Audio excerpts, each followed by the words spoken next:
Hello, my name's Ben and welcome back to All Sociology. Apologies for being away for a little bit of a while. As you may have noticed, I've got a brand new gaff, but I'm back anyway, and we're going to do some videos on stratification and differentiation. So if you've got your GCSE exams coming up this summer, or even if you haven't, even if you've just got an interest in things like sociology, then please do carry on and have a little watch and see what we've got to do. Now, if you haven't already, you may well be interested in going back and checking out some of my previous videos, which I did last year and the year before, so you can go back and catch them.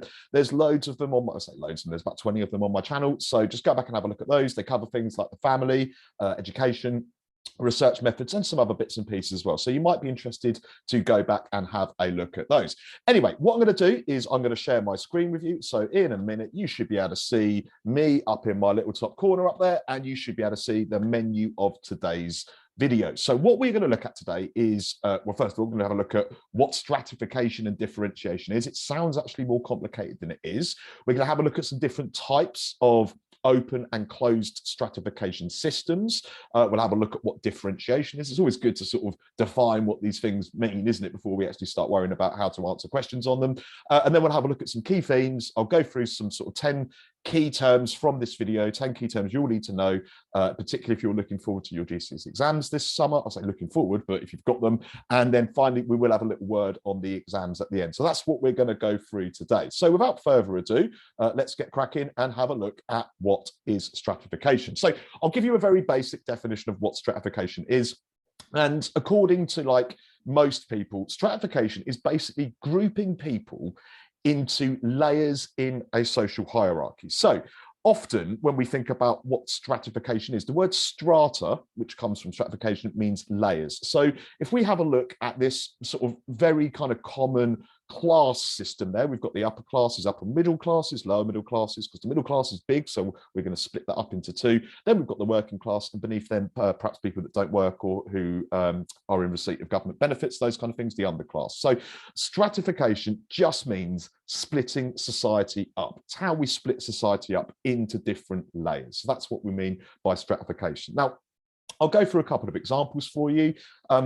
Looking at the pyramid we've got there on the right-hand side, it may be no surprise to you that most societies, most capitalist societies at least, are stratified basically according to wealth, so how much money you've got, and income, how much money you've got coming into you, whether that be through your job or through other kind of means and those kind of things. Now, what that ultimately means is that we split society according to those who have stuff and those who haven't got stuff. So we're talking about class inequalities there, but it's not the only type of way that we can stratify societies. Societies are stratified according to ethnicity. They're also stratified according to gender as well. And we'll have a look at a few of those examples as we go through this. Now, capitalism is the sort of economic system that most of the world works on. There's only sort of a handful of countries that don't.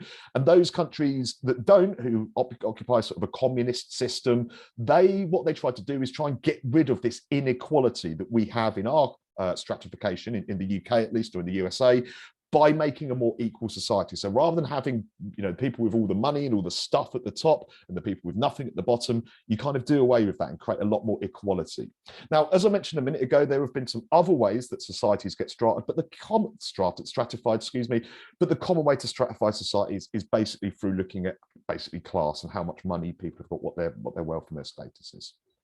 So we'll have a look here at some examples of what we call open and closed systems of stratification. So when we talk about an open system of stratification, there is a whole bunch of things that we associate with this. And I'll go through these things one by one for you. So we can talk about somewhere like the UK or the USA as being an open system of stratification. Ultimately, what does that mean? It means that anybody, if you keep in mind that pyramid, that hierarchy, anybody should theoretically have a chance to work their way up that structure, that strata, that pyramid, that hierarchy, whatever you want to call it, because everyone theoretically should have equality of opportunity, the equal chances to do well in society. Now, you may remember this from perhaps some other sort of functionalist stuff we've done when we look at equality of opportunity. Basically here, what we're talking about is a meritocratic society. So meritocratic, or a meritocracy, is a society which is based on equality of opportunity, so everyone having the same chances, but ultimately it's the hard work that somebody does that will get them rewarded and will get them higher up that hierarchy at the end of the day. So again, we might think about, if you work hard at school, You get good grades, you might go to university, get good grades, you'll get a good job. The reason you get that good job isn't just because of who you are, it's because you've worked hard to get there. So often what we talk about when we're looking at open systems of stratification is the idea that you can start off at the bottom, being very poor, for instance, and working your way up that ladder, that structure, that hierarchy, that strata. And this is what we call social mobility. Social mobility is me climbing my ladder. Social mobility is the ability to get either higher up that social strata or sometimes to actually fall down that social strata. So mobility is movement, it's movement up or down that social strata. And the last thing that I'm going to kind of talk about just basically is the examples of, as I say, for example, Britain, UK, America. Most Western countries would like to consider themselves to be open systems of stratification. And the key idea is that anybody can start at the bottom and work their way up. But there are also what we call closed systems of stratification. And certainly for the Sociology GCSE, you will be required to know a couple of examples of closed systems of stratification. So ultimately, it's the opposite to the open system. So here we've got inequality of opportunity. Not everybody has the ability to do well in society. Some people are just kind of stuck with what they've got. So very much it's the case that meritocracy is restricted. It's in some cases, it doesn't matter how hard you work, you are not going to get any higher up that strata or that hierarchy because of the way that society has been structured. So in these kind of instances, we talk about a restriction on social mobility. So you could work as hard as you possibly can. But for instance, if you were brought up in a society, and I'm going to give you a couple of examples here, like South Africa under apartheid. Apartheid was basically the segregation and separation of white and non-white people. So if you grew up in South Africa under the apartheid regime and you happened to be non-white, your opportunities were restricted. There was only so far that you could get up that social strata before you kind of reached the ceiling. The other example I've got here as well is the caste system in Hindu societies, notably India, sort of, 100 years or so ago. Caste does still exist, but it's nowhere near as big as it used to be. What is caste? Caste is basically a very rigid class system. So when you are born, you are assigned a class, or a caste, shall I say, that's kind of based on what your family's caste is. So if you start off poor, you're going to stay poor. If you start off in a middle caste, you will stay in that middle caste. If you start off at the top caste, you will stay in that top caste. And what you can see there is that there's no opportunity for social mobility. You stay in the rung of the ladder or the layer of that pyramid that you're in. You can't move up and you can't move down either. So we've got two types of stratification. Open systems, very meritocratic, equality of opportunity. They allow social mobility. And then we've got the closed systems, which are the opposite. They don't allow social mobility. There's not equality of opportunity, no meritocracy. And the examples I've given you there would be apartheid in South Africa and also caste in Indian Hindu societies. So let's have a little look at a bit of a criticism of this idea, because I've kind of put this out as a very simple way. Oh, there's these places like the UK, which is really open and anyone can do what they want. And there's these other places where perhaps your opportunities are restricted. And it's a very simplistic way to look at stratification, because ultimately, in reality, if our Western societies, and by Western, I mean the European or American, if they were truly open, then there wouldn't be any kind of any kind of inequality or any kind of discrimination, because everyone would actually have the opportunities to do well. Everyone kind of starts off at the same level, so to speak. But that's not true, because as we know from looking, if you go back to look at some of my previous videos of education or the family, there are great inequalities that exist that have got nothing to do with how hard somebody works. So for instance, if we look at the UK education system, we know, for instance, that middle class students do better than working class students. And that's not necessarily down to how hard they work. So we might criticize this idea that we do have complete social mobility, it's me climbing up that ladder again, in Western societies. So that's a bit of stratification. Stratification is literally how do we split people into layers in a hierarchy. The second part of this is differentiation. And differentiation, all it means is differences between different groups in those alternative stratas in society. So if we take the class structure, what are the differences between the underclass, the working class, the middle class, and if you want to include them, the upper class as well? And when we're thinking about differences, ultimately what we're thinking about here is differences in identity. So how are people seen? by society? How are they represented? What are their chances of success? What are their life chances going to be like? How many opportunities are they going to have to do well in life? And also, as a result of that, what are the kind of inequalities that people might experience just purely as a result of a group that they happen to be part of, whether that is a class group, a gender group, an ethnicity group, a sexuality group, any kind of those kind of things. And they're the sorts of things I'm going to talk about as we go through this video and hopefully subsequent videos. So some examples for you. So I'm just going to take a quick sip of coffee out of my delightful All Sociology mug. So I hope you've got yourself a nice tasty drink as well. If you want one of these, I don't know why you would, but if you do want one of those, go and have a look on eBay. If you search All Sociology, all one word, on eBay, you can pick one of those up for just under £10, and I will ship those anywhere to the UK. So if you want one of those, help yourself, go on eBay and pick one up for yourselves. Anyway, let's go to the examples. So what we're trying to think of here is like, and if you've studied sociology, which I presume you have if you're watching this, you know, other points, and you've looked at differences perhaps between education or criminal justice system or even in families, there are always going to be examples of inequality that appear between, for instance, the rich and the poor, or men and women, or white and non-white people, or heterosexual people and other kinds of people in terms of their sexualities. So there's always going to be differences in how those people are treated. And really, when we come to think about like what kind of groups or categories or ways do we differentiate people in society, really, I always try to think of this sort of like 7 or 8-fold process of splitting people between those who are disabled and those who are not disabled, splitting people between those who are religious or various different religions, and also those who are not religious. Class is probably your big one. But age as well, something I haven't yet spoken about, age as well. So how are older people treated compared to younger people and to the middle-aged people, for instance? Gender, obviously, is a huge issue, differences in inequalities between men and women and other as well. Obviously, feminists have a great deal to say about that in the same way that Marxists do about class.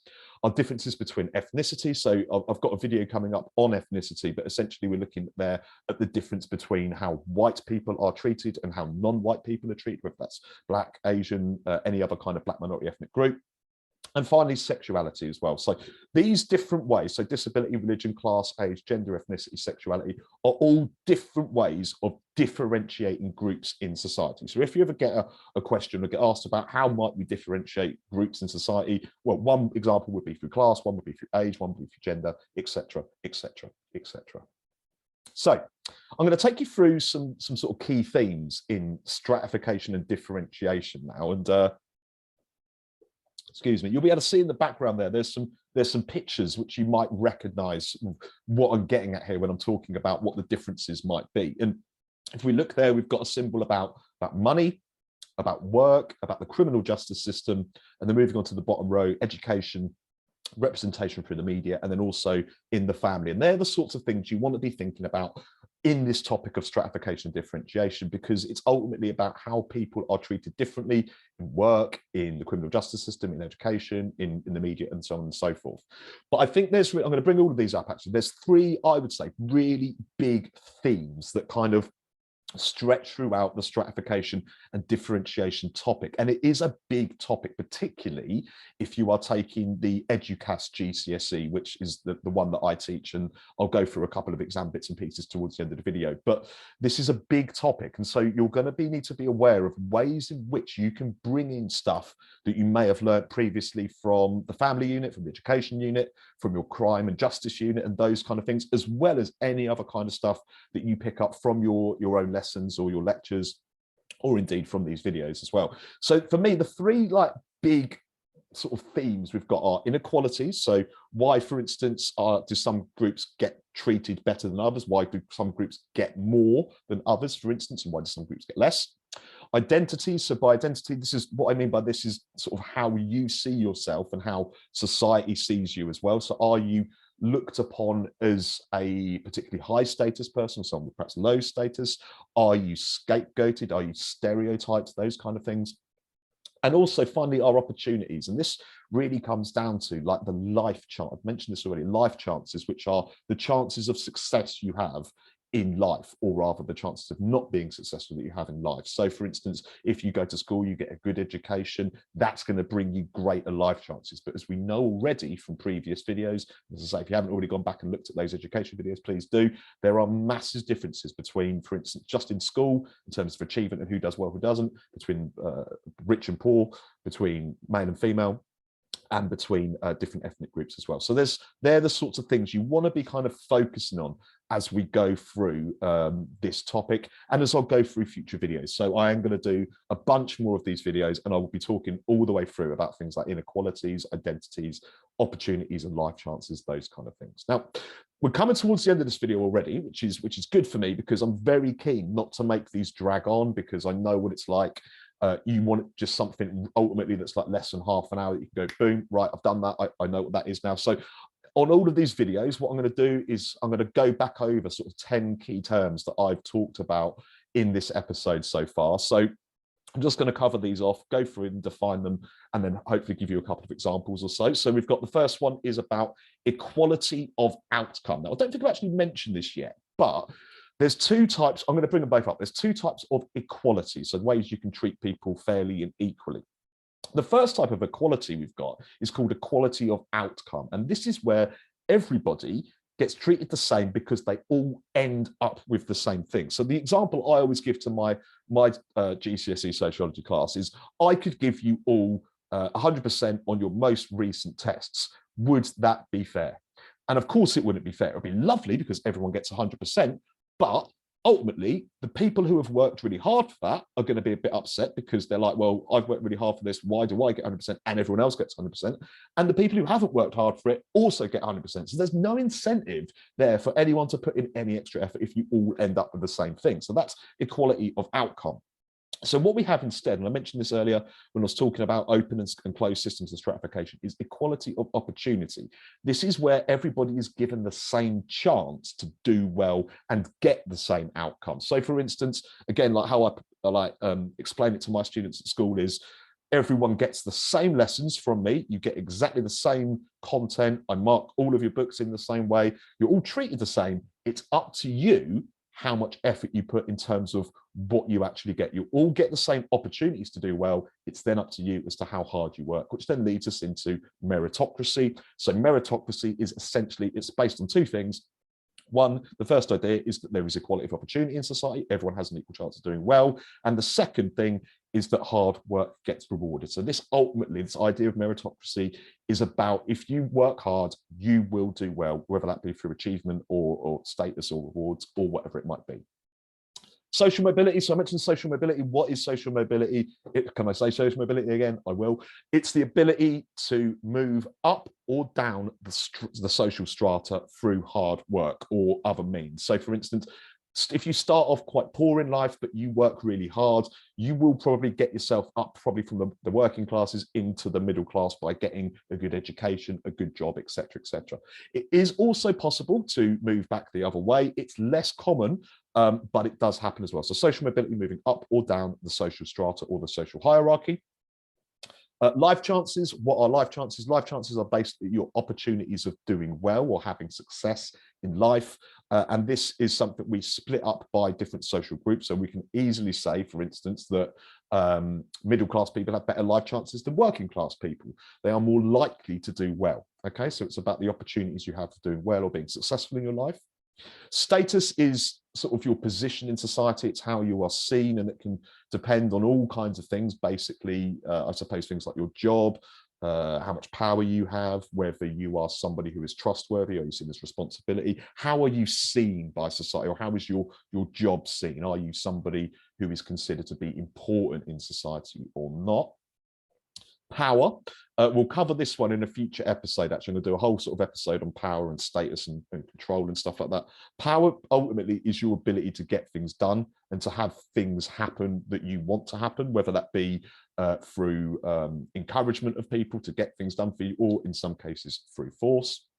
Poverty is going to be a really big concept in this whole unit. So I've mentioned already that the stratification unit is a big one. poverty takes up a huge amount of that. And again, I'm going to do a whole video on poverty and deprivation as we move through this series. So the idea is that I will be doing future videos of these, and they'll be coming out over the next sort of couple of weeks or so.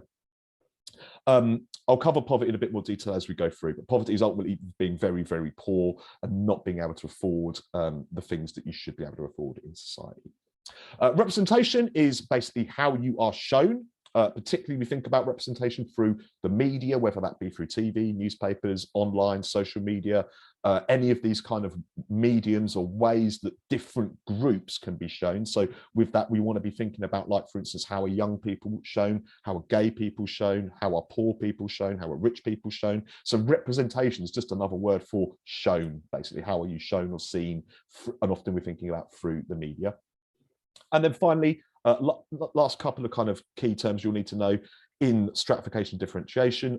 First one is prejudice. These are very linked concepts. The first one is prejudice. Prejudice is essentially your prejudgment of other people. So if you look at the word, you've essentially got P-R-E-J-U-D, it's prejudgment of other people. So do you have an idea of somebody, or have you got a stereotype of someone in your mind before you actually know that person, just based on the social group they belong to? So do you have certain preconceptions about rich people or poor people, whatever it might be?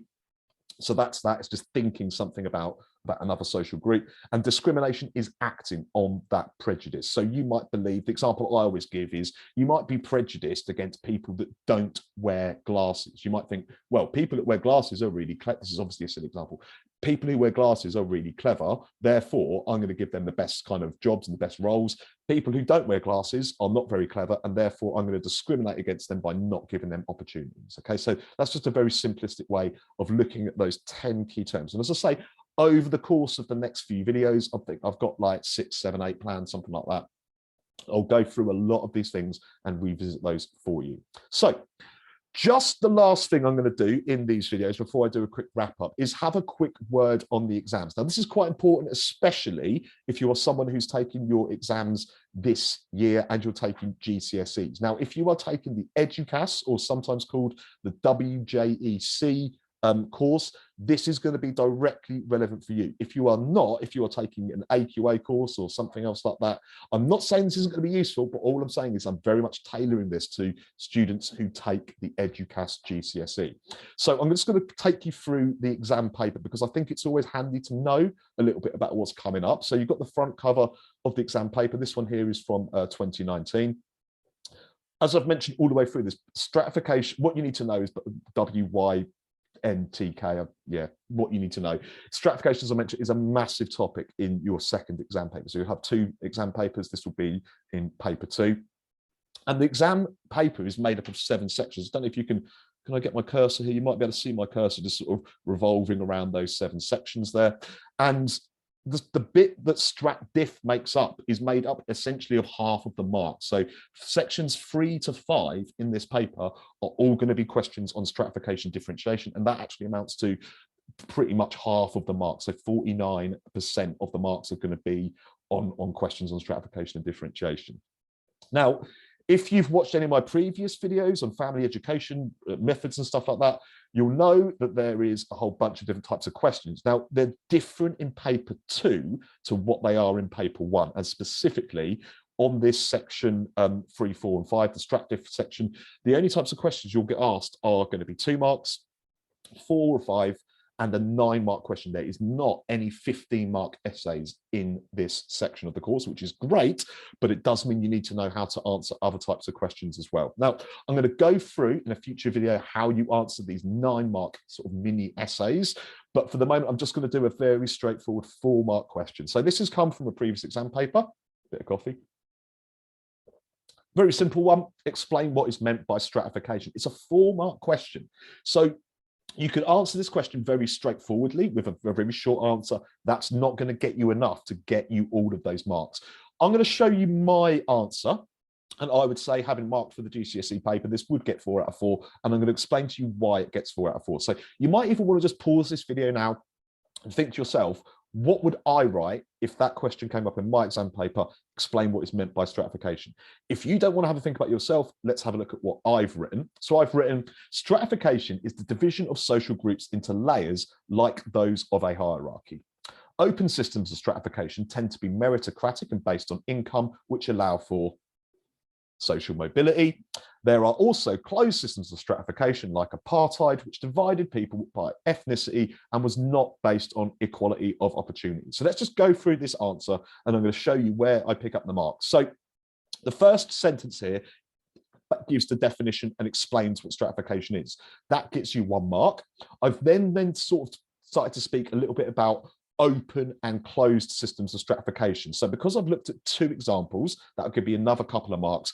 And the extra mark I've got really is by using my key terminology here. So I'm using words like open systems, meritocratic, income, social mobility, closed systems, apartheid, equality of opportunity. You know, I'm showing the examiner that I really know my stuff with this because I'm using the right kind of words for this question. So that's basically an example of a straightforward 4-mark question that you could easily get at this level and on this topic in your GCSEs. So hopefully that makes sense. I'm just going to run through everything that we've gone through today. So just to recap for those at the back, what we've gone through today is what is stratification. Stratification is the layering of people into a hierarchy. Open and closed systems of stratification. So open systems are where people have the opportunity for social mobility. It's often based on equality of opportunity. So people have the chance to move from one sort of layer of that hierarchy, one sort of stage of that hierarchy up or even down again. Closed systems are those where you cannot get social mobility. You'll be stuck on your layer dependent on the social group which you belong to. So we looked at 2 examples, the caste system in Hindu India, which is ultimately based on your caste or your class, and then also the system of apartheid in South Africa, which was based on your race or ethnicity. So it's a closed system. That's where you were, that's where you move. You can't move anywhere, basically. What is differentiation? Differentiation is just the differences that exist between groups that have been stratified in society. So differences between how men and women are treated, differences between how rich and poor people are treated, for instance. And the key themes in stratification, what did we look at? We looked at things like equality of opportunity, equality of outcome, meritocracy, social mobility. What else did we cover? Life chances, status, power, as well, poverty, representation, and then I also mentioned briefly discrimination and prejudice. And all of those things are going to be topics which are going to come up in future videos. So I'm going to close this PowerPoint and I'm going to just say goodbye. So thank you very much if you've made it this far. We're looking at about half an hour, which is ideal for me. It's about the sort of length that I want. A couple of bits and pieces before I sign off. If you haven't already, please give me a like or subscribe to the channel. It just helps me out massively. It really is something that I like doing this. If I've got time, I'll do it. I'll keep doing it. The likes and the comments and subscriptions, they really, really help. Just give me a bit of confidence and a bit of motivation to do this. As I said, if you would like to get your hands on one of these delightful All Sociology mugs, they hold hot drinks and cold drinks, and they are marvelous. Have a look on eBay, search All Sociology, all one word. And if you're feeling really, really, really generous, you can actually, I never actually meant to do this, but like someone said, you should start a Patreon. So I've started a Patreon. So if you want to support me, if you met me in real life and thought, man, you've helped me out with my GCSEs or just understanding sociology, and you think, if I met this guy in real life, would I buy him a pint? Would I buy him a cup of coffee? If you would, you can do. So you can go to patreon.com/allsociology. If you want to pledge some money, that's awesome. If you don't, that's awesome as well. But anything you can do, even if it's just a like or a thumbs up, that is massively helpful for me. So anyway, I'm going to stop babbling. I'm going to sign off, and hopefully I will see you in the next video, which will be 13. And that one is going to be on, I'm just looking over my shoulder, on theories of stratification. So fundamentally looking at functionalism and Marxism in that one. Anyway, until next time, see you later. Bye.